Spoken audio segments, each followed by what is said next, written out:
नमस्कार सभी प्रिय विद्यार्थियों को। उत्तर प्रदेश पुलिस कांस्टेबल की इस श्रृंखला में आपका हार्दिक अभिनंदन एवं स्वागत है। मैं शिवम त्रिपाठी उत्तर प्रदेश पुलिस कांस्टेबल भर्ती परीक्षा के लिए पॉलिटिकल साइंस यानी कि भारतीय संविधान की श्रृंखला को प्रारंभ कर चुका हूं, जिसमें मैंने आपको इसका एक बड़ा सा इंट्रो दिया था और उसी श्रृंखला को आज मैं आगे लेकर के जाऊंगा। दरअसल मेरी 2 दिन की एक परीक्षा थी, इसीलिए मैंने 2 दिन क्लास नहीं ली पाई। अब मैं प्रतिदिन प्रयास करूंगा कि आपकी कक्षाएं नियमित चलें और आपको इसका लाभ प्राप्त हो। लेकिन हाँ, एक बात जरूर कहना चाहूंगा कि सफलता उसी को मिलती है जो मेहनत करता है। मेरे गुरुजी अक्सर हमें कहा करते थे कि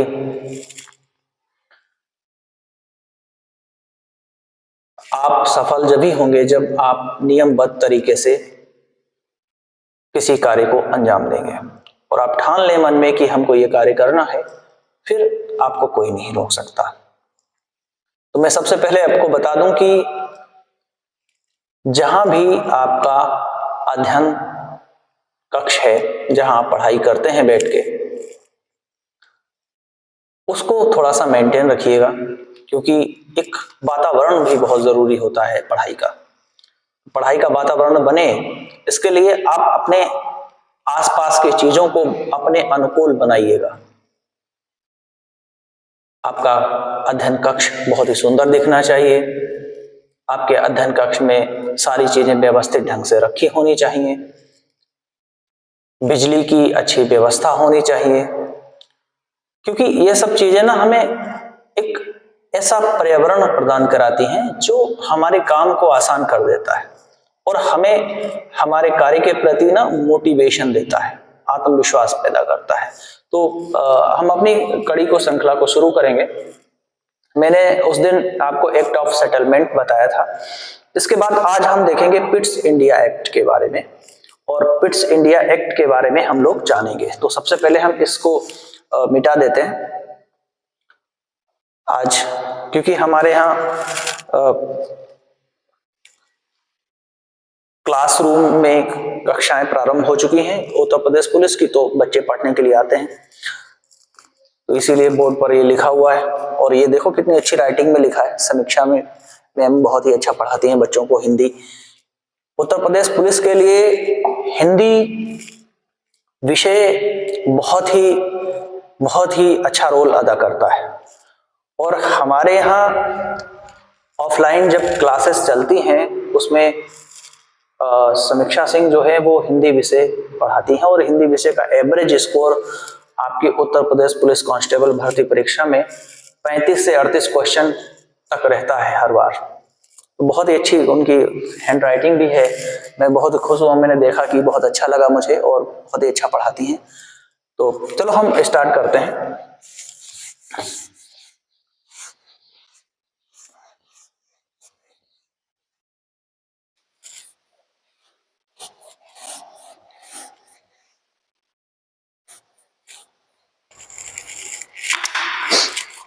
आज हम जानेंगे पिट्स इंडिया एक्ट।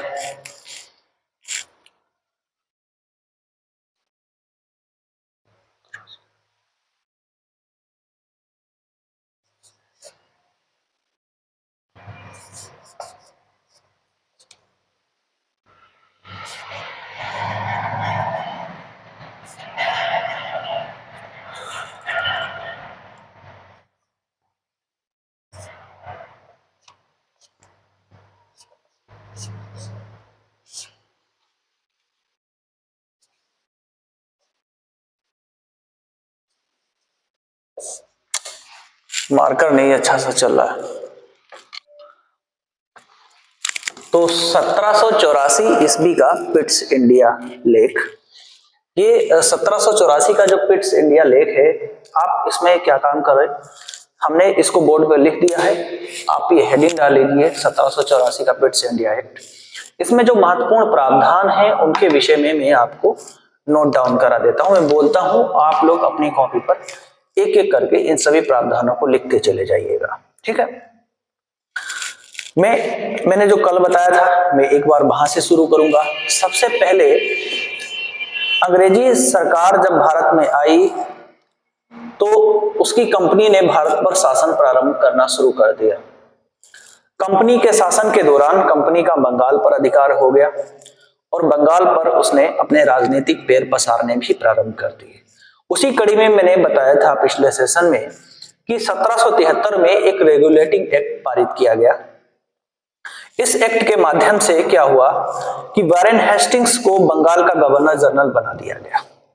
उसको दो प्रकार के अधिकार प्रदान कर दिए गए, एक सैनिक अधिकार और दूसरा असैनिक अधिकार। उसको फोर्ट विलियम की प्रेसिडेंसी का भी उत्तरदायित्व सौंप दिया गया। हालांकि मैं बता दूं कि एक इसी कड़ी में एक सर्वोच्च न्यायालय की भी स्थापना की गई थी कलकत्ता में, जिसको 1774 ईस्वी में स्थापित किया गया था और सर एलिजा इम्पे को इसका प्रथम न्यायाधीश, मुख्य न्यायाधीश बनाया गया। हालांकि जो ये सर्वोच्च न्यायालय था इसमें 4 न्यायाधीशों की संख्या थी, जिसमें एक मुख्य न्यायाधीश और 3 अन्य न्यायाधीश थे। सर एलिजा एम्पे को मुख्य न्यायाधीश बनाया गया। इसके बाद हाइड अन्य न्यायाधीशों की श्रेणी में आते हैं, चेम्बर्स अन्य न्यायाधीशों की श्रेणी में आते हैं, लिमेस्टर अन्य न्यायाधीशों की श्रेणी में आते हैं। तो कुल मिलाकर के न्यायाधीशों की संख्या 4 थी। 4 सदस्यीय एक काउंसिल का भी गठन किया गया था इसी दौरान और उस 4 सदस्यीय काउंसिल में फिलिप फ्रांसिस, क्लेबरिन है, जॉर्ज मॉल्सन है और रिचर्ड बारवेल का नाम आता है। तो कुल मिलाकर के 1773 ईस्वी के रेगुलेटिंग एक्ट के माध्यम से ये निम्न प्रावधान किए गए। इसके बाद एक नया एक्ट सामने आया 1781 ईस्वी का सेटलमेंट एक्ट।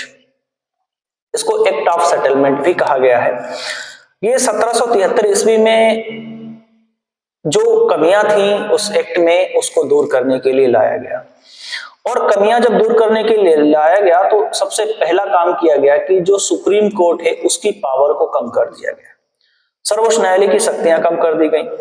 भारतीयों के सामाजिक धार्मिक जो रीति रिवाज थे उनका अब ये सम्मान करेंगे, ऐसा कहा गया कि जो ब्रिटिश जो कंपनी है उसके जो सदस्य हैं वो भारतीय रीति रिवाज, भारतीय संस्कृति का सम्मान करेंगे, ऐसा कहा गया।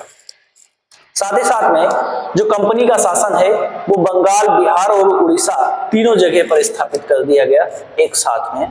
तो ये कुछ बदलाव एक्ट ऑफ सेटलमेंट एक्ट में हमें देखने को मिल जाते हैं।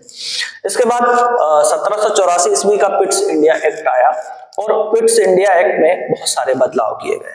इसमें क्या किया गया कि जो 4 सदस्यीय काउंसिल थी जो 1773 ईस्वी के एक्ट में बनाई गई थी उसमें सदस्यों की संख्या को घटा दिया गया। अब सदस्यों की संख्या को 4 से घटा करके 3 कर दिया गया। यहाँ पर बोर्ड ऑफ कंट्रोल का गठन किया गया जिसको राजनीतिक मामलों में अधिकार प्रदान करा दिए गए।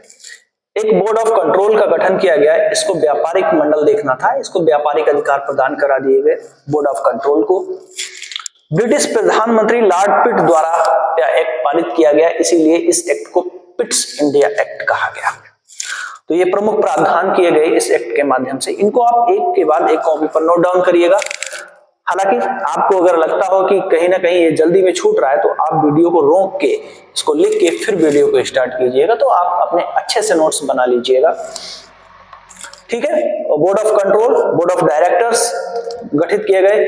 एक राजनीतिक क्षेत्र को देख रहा था तो दूसरा व्यापारिक अधिकार, व्यापारिक क्षेत्र में अपने अधिकार जमाए हुए था। गवर्नर जनरल की जो परिषद थी उसको निरस्त करने और लागू करने का अधिकार प्रदान कर दिया गया। मद्रास, बॉम्बे को एक ही टेरिटरी में कर दिया गया, एक ही टेरिटरी के अधीन कर दिया गया। तो ये कुछ विशेष प्रावधान 1784 के पिट्स इंडिया एक्ट के माध्यम से किए गए। इसके बाद में चार्टर एक्ट पारित किए जाने लगे और सबसे पहला चार्टर एक्ट 1793 ईस्वी में पारित किया गया। ये प्रथम चार्टर एक्ट है। अभी यूजीसी नेट जेआरएफ की जो परीक्षा हुई थी 6 दिसंबर 2023 में, उसमें एक प्रश्न पूछा गया था कि ब्रिटिश शासन के दौरान जो समय समय पर एक्ट लाए गए उसमें चार्टर एक्ट कितनी बार पारित हुए हैं, तो ये प्रश्न पूछा गया था। तो पहला चार्टर एक्ट 1793 ईस्वी में लाया गया। इसमें 2-3 प्रावधान आपको देखने को मोटी मोटी मिल जाएंगे जो परीक्षा की दृष्टि से लिहाज से महत्वपूर्ण हो सकते हैं। पहला यह कि व्यापारिक अधिकार 20 वर्ष के लिए बढ़ा दिया गया। कंपनी का जो व्यापारिक अधिकार है भारत पर वो 20 वर्ष के लिए बढ़ा दिया गया और ब्रिटिश अधिकारियों को भारतीय राजस्व से वेतन दिया जाने लगा। ये बहुत बड़ा प्रावधान किया गया। जो ब्रिटिश अधिकारी थे उस समय के, उनको भारतीय राजस्व से निकाल करके वेतन दिया जाने लगा और कंपनी के व्यापारिक अधिकार 20 वर्ष के लिए बढ़ा दिए गए। इसके बाद एक नया एक्ट आता है 1813 ईस्वी में। इसको 1813 ईस्वी का चार्टर एक्ट कहा जाता है। ये दूसरा चार्टर एक्ट माना जाता है। 1813 ईस्वी का चार्टर एक्ट नई व्यवस्थाएं लेकर के आता है और इस एक्ट के माध्यम से बहुत प्रावधान, अलग अलग तरीके के प्रावधान देखने को मिलते हैं। कंपनी का जो भारतीय व्यापार पर अधिकार था उसको सीमित कर दिया गया। उसको यहां तक सीमित कर दिया गया कि अब कंपनी चीन के साथ व्यापार कर सकती है और भारत में चाय के साथ व्यापार कर सकती है। उसके अधिकार यहां तक सीमित कर दिए गए। तो एक बड़ा चेंज, बड़ा बदलाव देखने को मिलता है। चाय, कॉफी, कॉटन, अफीम, नील के साथ व्यापार कर सकते थे, अन्य व्यापार समाप्त कर दिए गए। कंपनी के व्यापारिक अधिकार तो कम कर दिए गए, साथ ही साथ में उसके प्रशासनिक अधिकारों को बढ़ा दिया गया। अब ना व्यापार की ओर से वो मुड़ करके अब वो प्रशासन की ओर अपनी दिलचस्पी दिखाने लगे, तो उसके प्रशासनिक अधिकार बढ़ा दिए गए, व्यापारिक अधिकार कम कर दिए गए। ब्रिटेन के नागरिकों को भी भारत में व्यापार करने के लिए आमंत्रित कर दिया गया। एक बड़ा बदलाव देखने को मिलता है इस चार्टर एक्ट के माध्यम से। ईसाई धर्म के प्रचार की अनुमति प्रदान कर दी गई। तो बहुत बड़े बदलाव किए गए। 1 लाख रुपए की धनराशि प्रति वर्ष शिक्षा, कला और संस्कृति पर खर्च की जाएगी, ऐसा प्रावधान किया गया। तो 1813 ईस्वी का चार्टर एक बहुत ही महत्वपूर्ण एक्ट हो जाता है और इस एक्ट में भी कंपनी के जो व्यापारिक अधिकार हैं वो 20 वर्ष के लिए बढ़ा दिए जाते हैं। हालांकि हम इनको कॉपी पर आप नोट डाउन करते जाइएगा एक एक करके। हालांकि मैं इस पे बोर्ड पे लिख देता हूं हेडिंग्स के रूप में।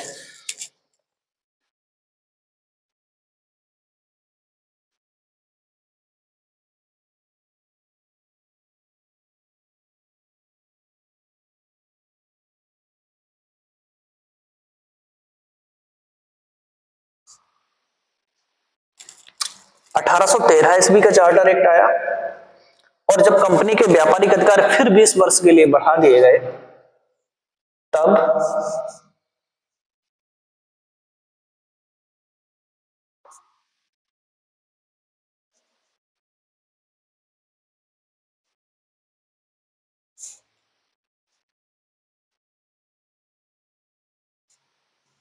एक नया एक्ट पारित किया गया। जब कंपनी के अधिकार और 20 वर्ष के लिए बढ़ा दिए गए, उसको कहा गया 1833 ईस्वी का चार्टर एक्ट। 1833 ईस्वी का चार्टर एक्ट। तो ये बहुत ही महत्वपूर्ण हो जाता है। अब इसमें कौन कौन से निम्न प्रावधान किए गए, इसको अपनी कॉपी पर नोट डाउन कर लीजिएगा। देखिए 1833 ईस्वी का चार्टर एक्ट जब आया तो उसमें बहुत से बदलाव देखने को मिल जाते हैं। सबसे बड़ा बदलाव इसमें किया गया कि धर्म, मूल वंश, जाति और जन्म के आधार पर जो विभेद किया जा रहा था उस पर प्रतिबंध लगा दिया गया। लिख लीजिए, धर्म, मूल, वंश, जाति, जन्म स्थान के आधार पर जो विभेद था उसको समाप्त कर दिया गया, उस पर प्रतिबंध लगा दिया गया। भारतवासियों को देश के प्रशासन में हिस्सा लेना संभव हो गया, ऐसा प्रावधान बनाया गया कि भारतवासी अब इसमें हिस्सा ले सकते हैं। तो अब धीरे धीरे ना भारतीय लोगों को भी इन्वॉल्व करना प्रारंभ कर दिया ब्रिटिश सरकार ने, ब्रिटिश जो व्यापारिक मंडल है उसने। अब जो बंगाल का गवर्नर जनरल था, अब वो पूरे भारत का गवर्नर जनरल कहलाएगा, ऐसा प्रावधान कर दिया गया कि बंगाल का गवर्नर जनरल अब पूरे भारत का गवर्नर जनरल बनेगा।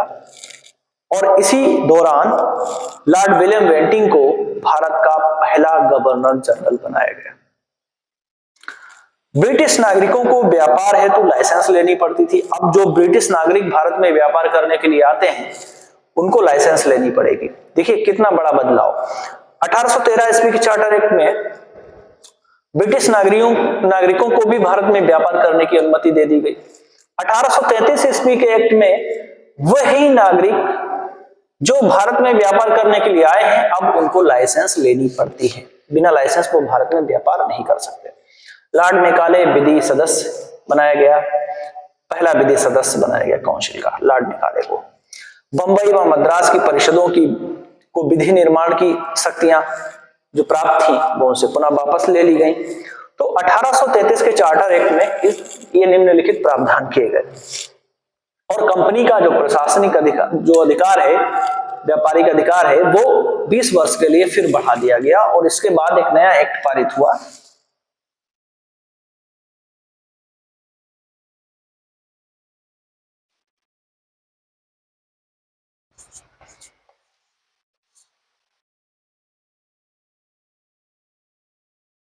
अठारह सौ तिरपन ईस्वी का चार्टर एक्ट।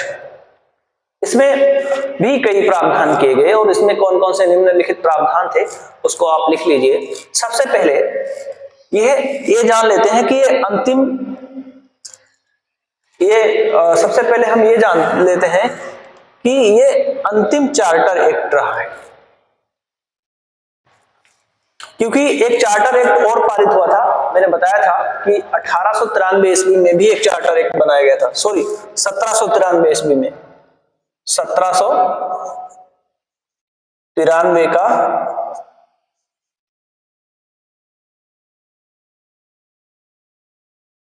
चार्टर एक्ट, 1793 ईस्वी में भी एक चार्टर एक्ट बना।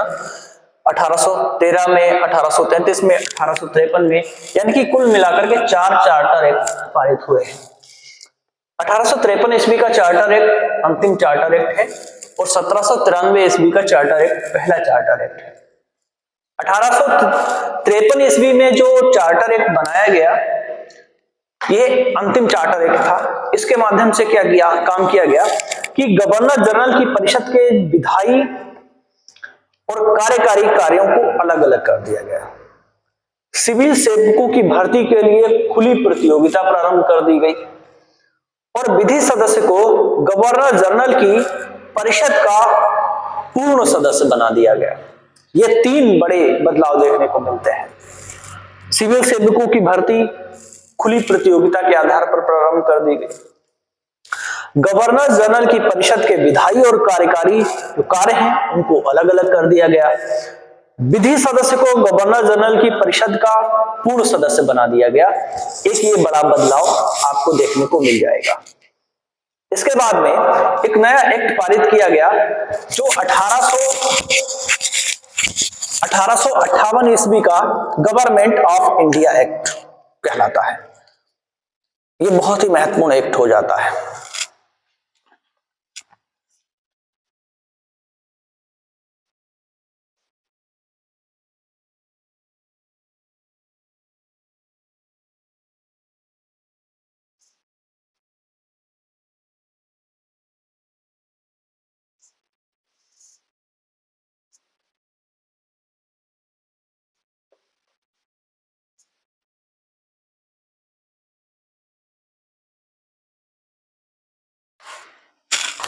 अठारह का भारत सरकार अधिनियम पारित किया गया। मैं आपको बता दूं कि एक बहुत बड़ा बदलाव देखने को मिलता है भारतीय इतिहास में। एक बहुत ही फेमस मोड़ ये था भारतीय इतिहास का। 1857 की क्रांति ने अंग्रेजी शासन की जड़ें हिला करके फेंक दी। 1857 की क्रांति को भारत का प्रथम स्वतंत्रता संग्राम भी कहा जाता है। ये हम इतिहास की कड़ी में पढ़ेंगे इसको विस्तार से। यहां सिर्फ इतना जानते हैं कि 1857 की क्रांति के परिणाम ये हुए कि अंग्रेजी भारतीय शासन से एकदम अपने आप को अलग थलग समझने लगे कि अरे ये क्या हुआ हमारे साथ। भारतीय जो विद्रोह की आग थी वो पूरे भारत में फैल गई और इससे अंग्रेजी शासन हिल गया। अंग्रेजों ने समझा कि ये एक बड़ा विद्रोह हमारे लिए बहुत ही घातक सिद्ध हो सकता है। इसीलिए उन्होंने एक नए अधिनियम की व्यवस्था की जिसको 1858 का भारत सरकार अधिनियम कहा जाता है। और इस अधिनियम के निम्नलिखित प्रावधान थे जो आप अपनी कॉपी पर लिख लीजिए। सबसे पहली चीज हम जानेंगे कि अब गवर्नर जनरल के पद का नाम बदल करके वायसराय कर दिया गया। अभी तक जो गवर्नर जनरल का पद था अब उसका नाम बदल के वायसराय कर दिया गया।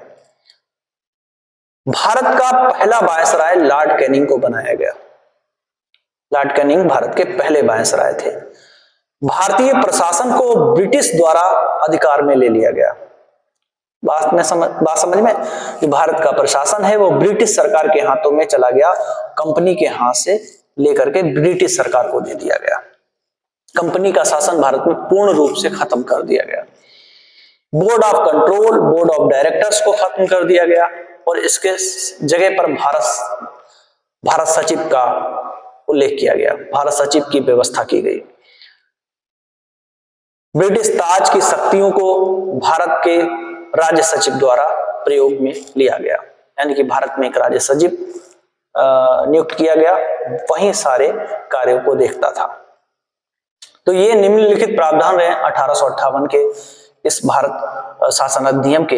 इसके बाद एक नया एक्ट पारित किया गया 1861 ईस्वी में, भारतीय परिषद अधिनियम। ये बहुत ही महत्वपूर्ण एक्ट रहा है, भारतीय परिषद अधिनियम। इसके बारे में देख लेते हैं।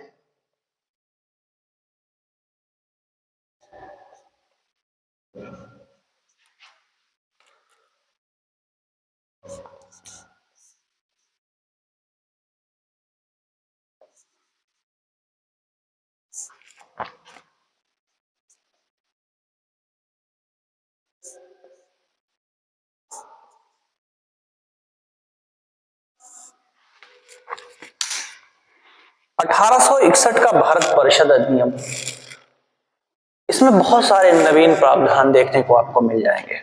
सबसे पहली चीज इसमें देखने को मिलती है, इसमें सर्वप्रथम भारत के प्रतिनिधि संस्थाओं का सूत्रपात किया गया।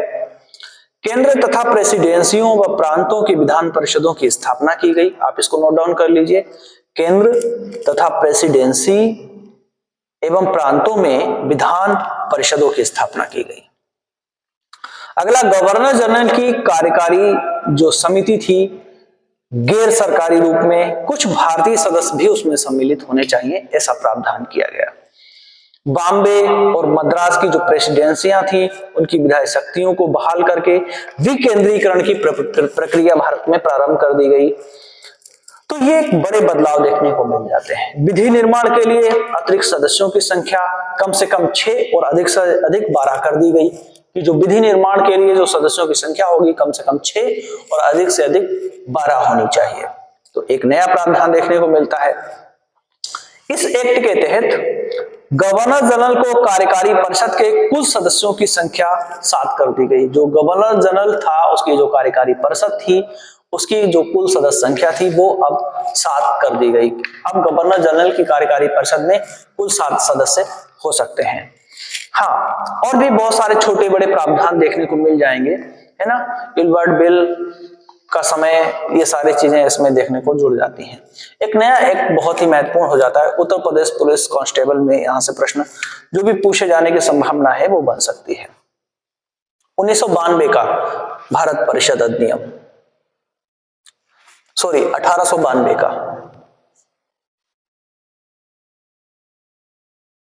1892 का भारत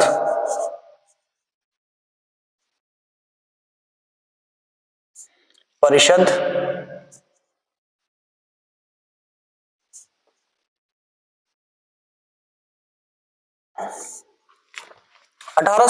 का भारत परिषद अधिनियम बहुत ही महत्वपूर्ण अधिनियम हो जाता है और यहां से कुछ चुनिंदा प्रश्न बन सकते हैं। जैसे इस एक्ट के माध्यम से अप्रत्यक्ष रूप से चुनाव का सिद्धांत प्रस्तुत किया गया कि अप्रत्यक्ष रूप से चुनाव कराया जाएगा। परिषदों के आकार में वृद्धि की गई, परिषदों की जो संख्या थी वो बढ़ा दी गई, विधान परिषदों के कार्यों का विस्तार कर दिया गया, उसके कार्य विस्तृत कर दिए गए और उन्हें बजट पर चर्चा करने, यानी कि जो बजट बनाया जाता था उस पर चर्चा करने तथा कार्यकारिणी के प्रश्न से संबंधित उससे प्रश्न पूरक प्रश्न या प्रश्न संबंधित जो अधिकार थे वो प्रदान करा दिए गए। एक नया एक्ट पारित होता है इसके बाद, 1909 का भारत परिषद अधिनियम।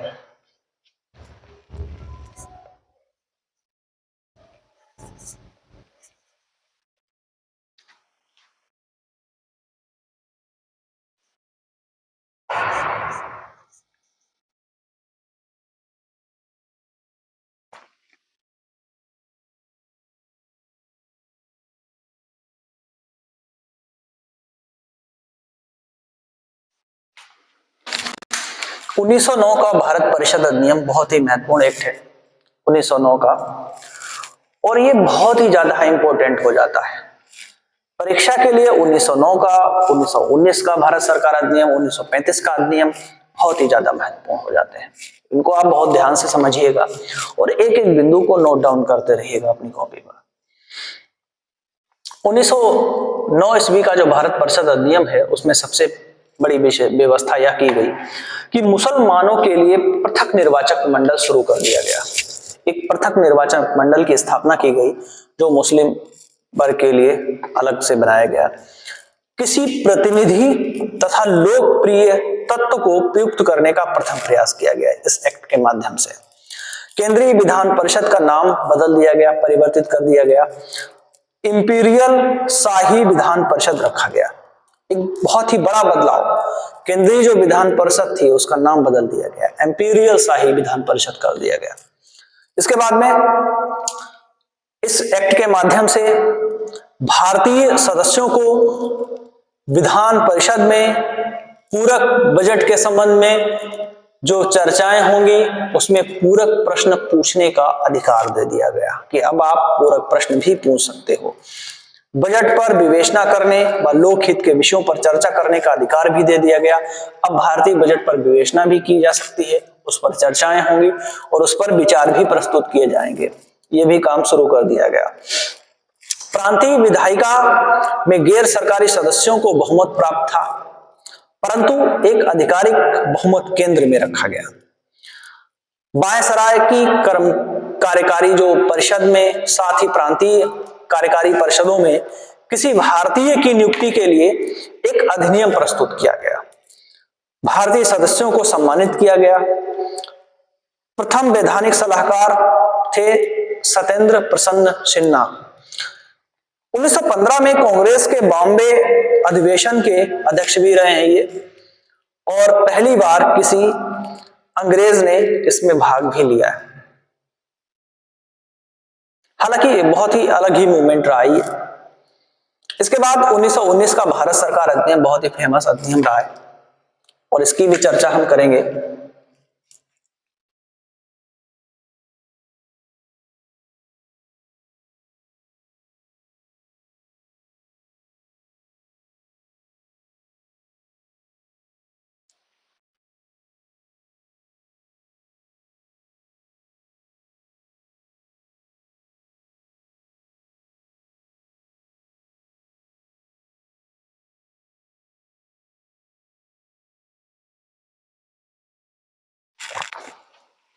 उन्नीस सौ 19 का भारत सरकार अधिनियम, इस अधिनियम के अंतर्गत कई प्रावधान किए गए, जैसे कि मैं बहुत ही अलग ढंग से बता दूं कि सबसे बड़ी बात है कि प्रांतीय जो विषय थे उनको दो भागों में बांट दिया गया।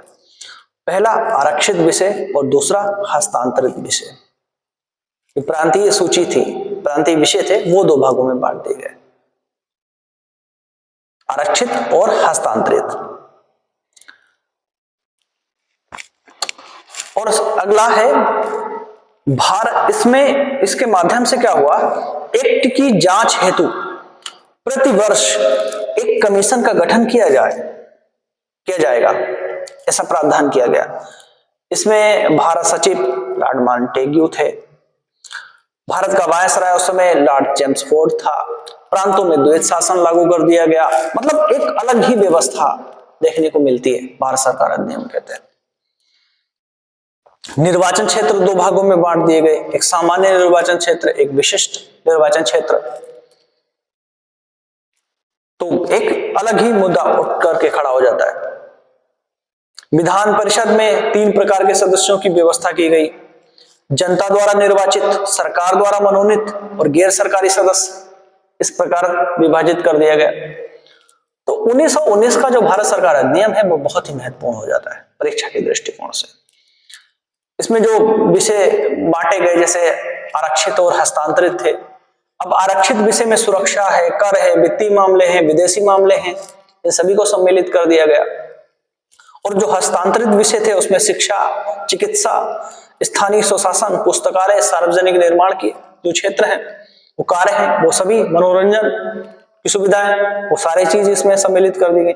तो बहुत ही एक अलग ही विषय देखने को मिल जाता है, अलग ही इस एक्ट की अपनी अलग ही विशेषताएं देखने को मिलती हैं। इसके बाद बहुत ही महत्वपूर्ण एक्ट है, इसको हम 1935 का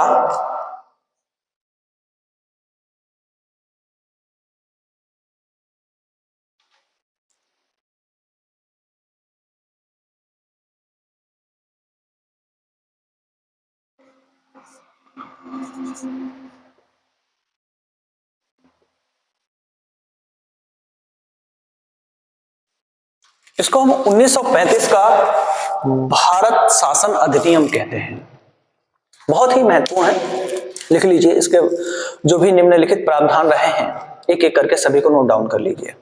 सबसे बड़ी बात कि इसको हम एक संविधान का मसौदा भी देते हैं, छोटा सा संविधान भी है।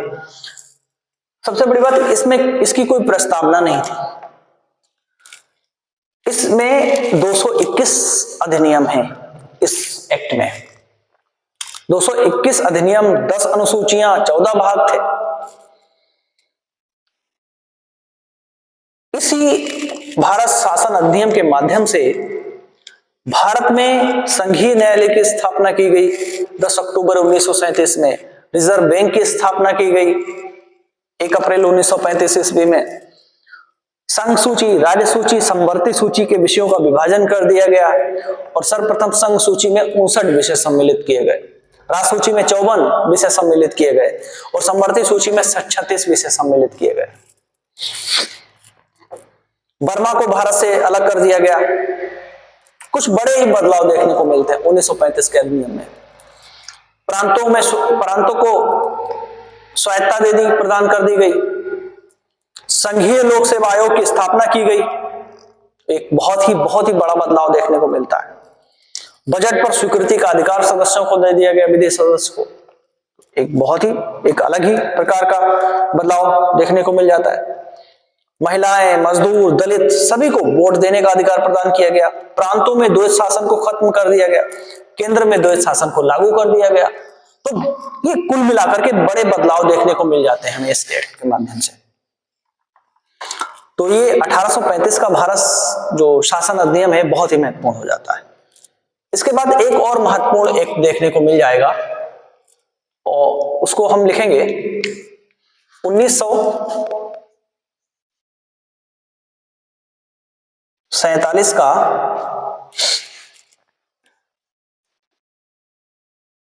भारत स्वतंत्रता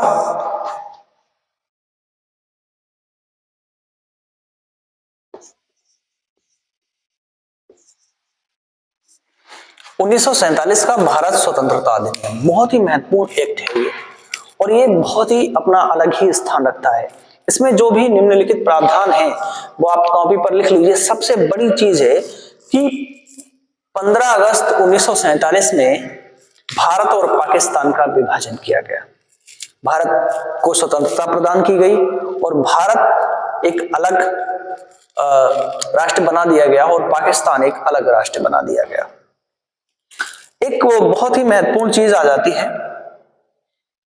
तो कि भारत और पाकिस्तान का विभाजन।